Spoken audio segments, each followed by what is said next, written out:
ಸ್ವತಂತ್ರ ಪೂರ್ವದ ನಂತರ ಸ್ವತಂತ್ರ ಭಾರತದಲ್ಲಿ ಎಲ್ಲ ಸ್ವತಂತ್ರ ಹೋರಾಟಗಾರರನ್ನು ಕೂಡಿಕೊಂಡು ನೆಹರೂರು ಒಂದು ಸಂಸ್ಥೆಯನ್ನು ಹುಟ್ಟಾಕಿದ್ರು. ನ್ಯಾಷನಲ್ ಹೆರಾಲ್ಡ್ ಅನ್ನುವಂಥ ಸಂಸ್ಥೆಯನ್ನು ಹುಟ್ಟಾಕಿದ್ರು.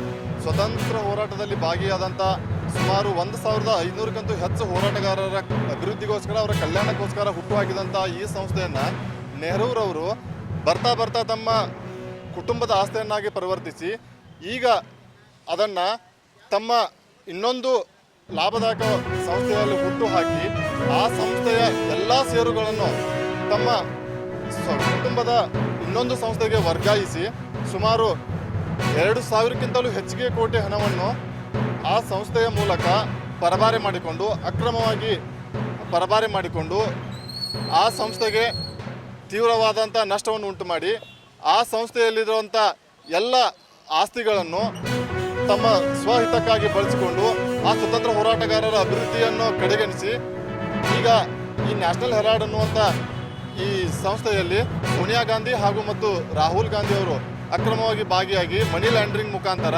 2,000ಕ್ಕಿಂತಲೂ ಹೆಚ್ಚು ಸಾರ್ವಜನಿಕ ಆಸ್ತಿಯನ್ನು ಲೂಟಿ ಹೊಡೆದು ಇದರ ನೈತಿಕತೆಯನ್ನು ಹೊತ್ತು ರಾಹುಲ್ ಗಾಂಧಿ ಹಾಗೂ ಸೋನಿಯಾ ಗಾಂಧಿ ಅವರು ಸಾಂವಿಧಾನಿಕ ಹುದ್ದೆಗೆ ರಾಜೀನಾಮೆ ಕೊಡಬೇಕಂತ ಈ ಮೂಲಕ ಬೆಳಗಾವಿ ಗ್ರಾಮೀಣ ಯುವ ಮೋರ್ಚಾ ವತಿಯಿಂದ ಈ ಮೂಲಕ ನಾವು ಆಗ್ರಹ ಮಾಡುತ್ತಿದ್ದೇವೆ. ಗುರು ಹಿರೇಮಠ್, ಬೆಳಗಾವಿ ಗ್ರಾಮೀಣ ಯುವ ಮೋರ್ಚಾ ಪ್ರಧಾನ ಕಾರ್ಯದರ್ಶಿ. Thank you.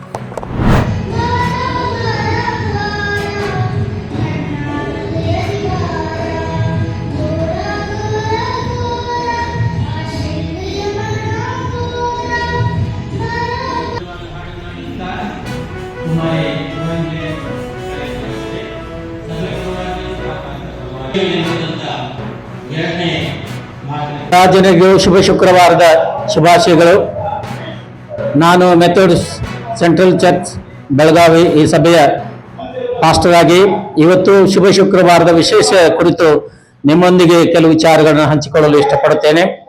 ಶುಭ ಶುಕ್ರವಾರ ಅಂದರೆ ಯೇಸು ಕ್ರಿಸ್ತನು ಲೋಕದ ಮಾನವರೆಲ್ಲರಿಗೋಸ್ಕರವಾಗಿ ಅವರನ್ನು ಪಾಪದಿಂದ ಬಿಡಿಸಿ ರಕ್ಷಿಸುವುದಕ್ಕಾಗಿ ಸ್ವತಃ ತಾನೇ ಮಾನವರೆಲ್ಲರ ಪಾಪದೋಷಗಳನ್ನು ತನ್ನ ಮೇಲೆ ಹೊತ್ತುಕೊಂಡು ಅವರ ಬದಲಾಗಿ ಶಿಲುಬೆ ಮೇಲೆ ಮರಣ ಹೊಂದುವುದರ ಮೂಲಕ ಮಾನವರೆಲ್ಲರ ಪಾಪಗಳನ್ನು ಪರಿಹರಿಸುವುದಕ್ಕಾಗಿ ತನ್ನನ್ನು ಶಿಲುಬೆ ಮೇಲೆ ತ್ಯಾಗ ಮಾಡಿಕೊಂಡಿರುವಂತಹ ಆ ಶುಭ ದಿವಸ.